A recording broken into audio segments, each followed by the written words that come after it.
Assalamualaikum warahmatullahi wabarakatuh. Waalaikumsalam Assalamualaikum warahmatullahi warahmatullahi wabarakatuh. Bagaimana wabarakatuh. kabarnya anak-anakku?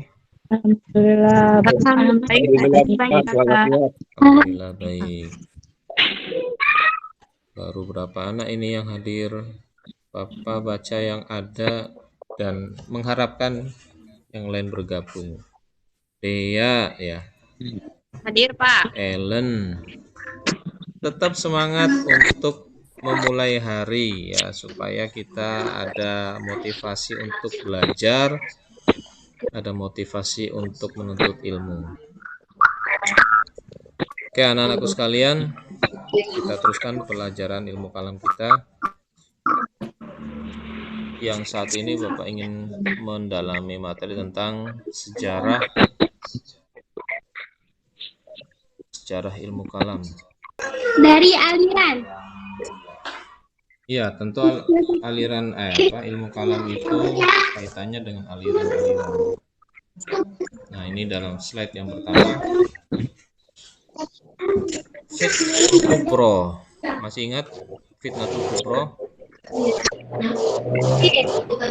Nah, yang besar. Fitnah yang besar yang terjadi sepanjang sejarah umat Islam, yaitu Fitnatul Kubro. Ada Fitnatul Kubro pertama, ada Fitnatul Kubro kedua. Fitnatul Kubro yang pertama yaitu terbunuhnya Utsman bin Affan, khalifah ketiga dalam Islam, Khulafaur Rasyidin. Dibunuh oleh siapa? Ali bin Abi Thalib ya, Pak? Itu yang kedua, Nak. Yang pertama Utsman bin Affan terbunuh oleh Abdullah bin Sabah. Iya. Iya, gitu yang berfoto. Iya, Abdullah bin Sabah. Ini cikal bakal persoalan-persoalan yang besar muncul di kalangan umat Islam. Jadi terbunuhnya Utsman bin Affan oleh Abdullah bin Sabah. Tapi harus kita ketahui latar belakang atau siapakah di Abdullah bin Sabah. Nah, ini ada tiga ciri ya. Beliau itu pendeta Yahudi pertama. Meskipun dia nanti akhirnya masuk Islam, namun dipertanyakan motivasinya apa. Iya, Pak. Perang Jamal. Ya, perang Jamal ataupun perang Siffin. Ya, perang antar sahabat ketika waktu itu disebabkan awal perpecahan ini. Nah, ini perang Jamal terjadi. Ali bin Abi Thalib berperang melawan Siti Aisyah, sahabat Tolha dan sahabat Zubair. Nah, ketika sedang kondisi setelah perang itu, Ali bin Abi Thalib juga menghadapi peperangan yang kedua. Peperangan apa tadi? Perang Siffin ini berperang melawan Muawiyah bin Abu Sufyan. Nah, mari kita ke aliran ilmu kalam sudah muncul di situ ya. Karena kekecewaan peperangan di peristiwa Tahkim tadi, maka berpecah golongan-golongan ini. Ini yang atas ada Khawarij, ada Syiah. Dulu tidak ada Khawarij dan Syiah. Karena peristiwa Tahkim ini mereka menjadi pecah menjadi dua. Kemudian Syiah. Tahu Syiah itu siapa? Pengikut setia Ali bin Abi Thalib dan keluarganya. Mereka mengagungkan Ali bin Abi Thalib dan keluarganya, anaknya Ali bin Abi Thalib, Hasan dan Hussein, ya. Sehingga mereka mengadakan perayaan Karbala ketika cucu Nabi atau anaknya Ali bin Abi Thalib itu terbunuh di medan perang Karbala.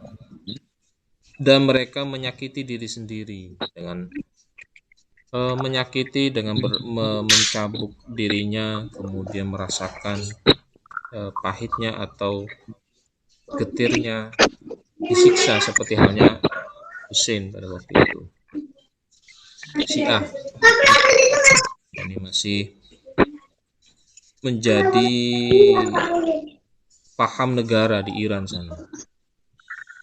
Nah, ini langkah kita selanjutnya. Ketika melihat sejarah yang begitu kelam dalam umat Islam, kita harus berserah diri, berdoa, memohon petunjuk dan perlindungan dari Allah, ya, agar tidak salah faham. Selain berserah diri, juga belajar ilmu keislaman agar kita murni, agar akidah kita kokoh, kemudian wawasan yang luas, dan mengikuti jejak para salafus soleh.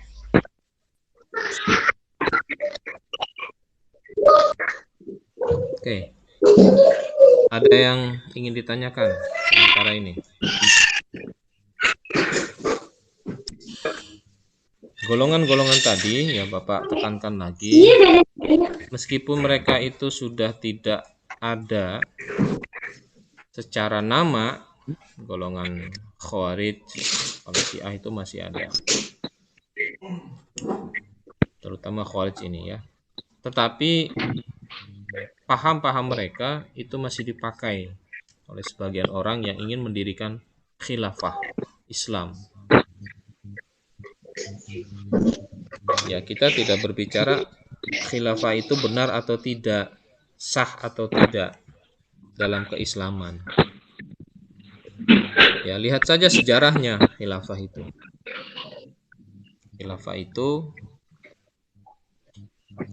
awalnya saja nggak benar, memaksakan kehendak golongan Khawarij itu. Maka khilafah itu tidak dibenarkan, walaupun dengan cara-cara yang hak. Tapi menyebabkan itu pertumpahan darah, itu kan tidak dibenarkan. Ada yang ingin bertanya?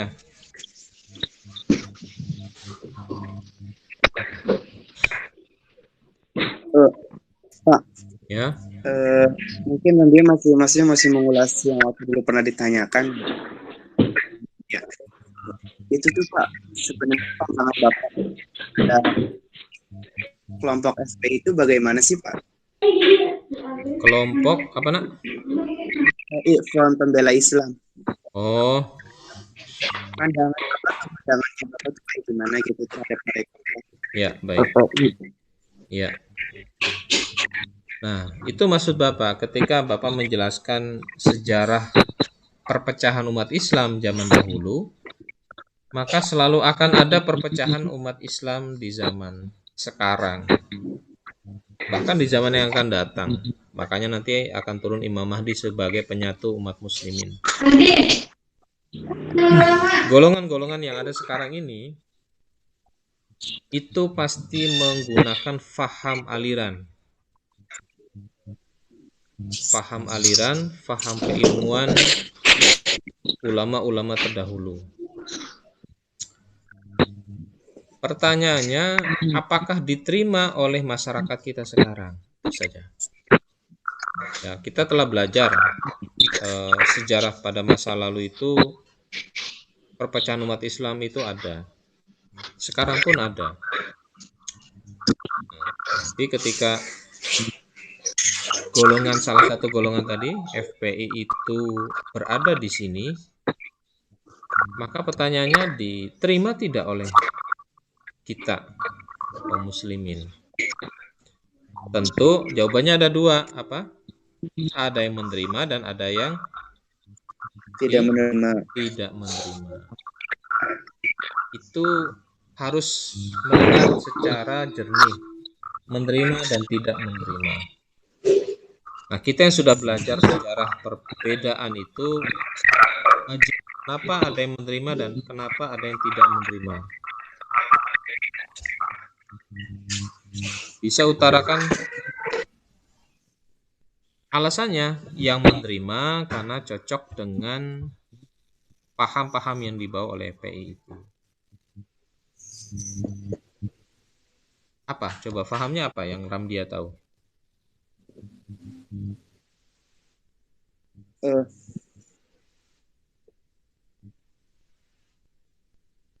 Eh, apa sih kalau dari segi maksudnya yang biasa sering terulas gitu dalam sosial media gitu kan, eh, singkatnya sih kan kalau misalnya Habib Rizik itu kalau misalkan menyampaikan sesuatu itu pasti langsung belak-belakan gitu Pak, tidak secara apa sih misalnya kayak eh, gimana sih, Tidak secara halus, tidak secara ya, tidak secara hal, pendekatan, ya.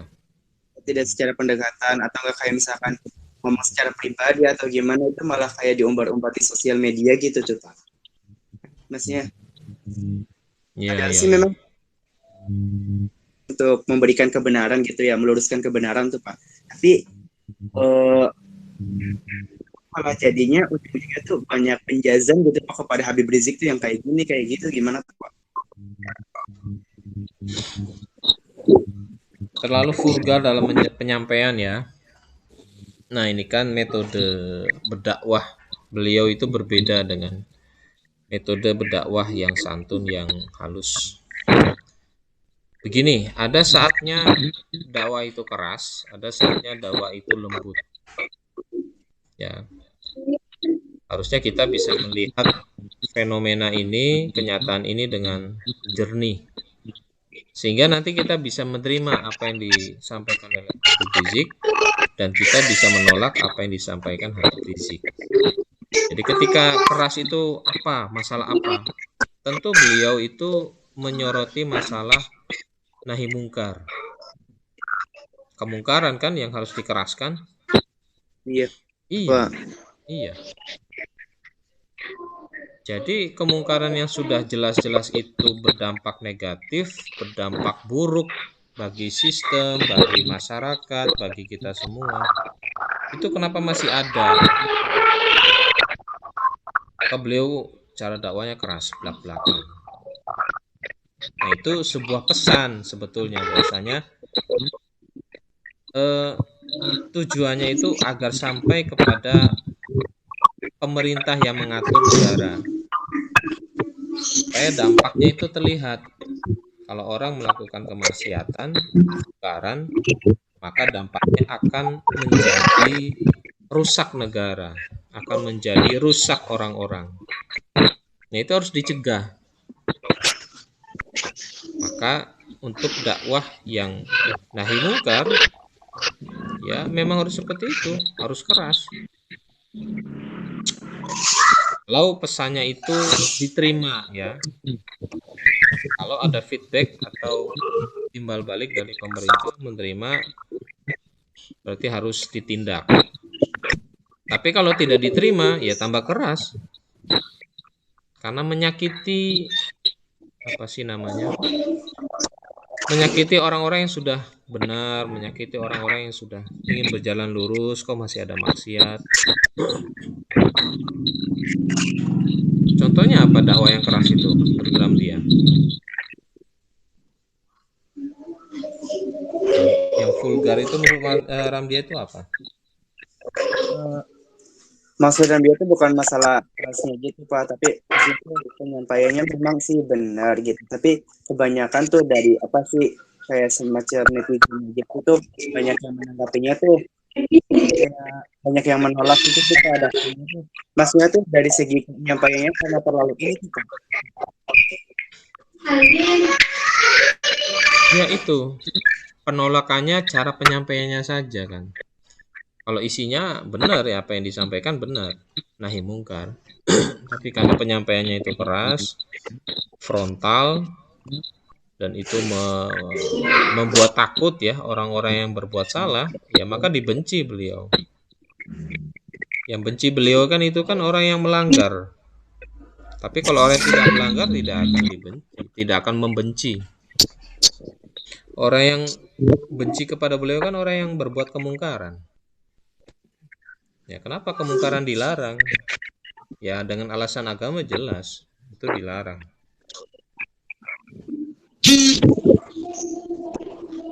Ya, jadi kita bisa paham kenapa golongan ini keras, kenapa golongan ini menonjol dalam hal-hal tertentu gitu. Itu bisa kita ambil hikmahnya. Ya, jangan lupa tadi saran Bapak kita tetap beribadah, untuk berdoa, kemudian terus belajar ya supaya kita tidak otak itu tidak tertutup oleh informasi yang baru. Wawasannya harus luas ya dan mengikuti para salafus sholeh. Terakhir ya sebagai pemahaman nanti diisi tes pilihan ganda ada di CPT. Thank you. Kalau sudah paham kita tutup dengan bacaan hamdalah. Alhamdulillah. Alhamdulillah. Assalamualaikum warahmatullahi wabarakatuh. Waalaikumsalam warahmatullahi wabarakatuh.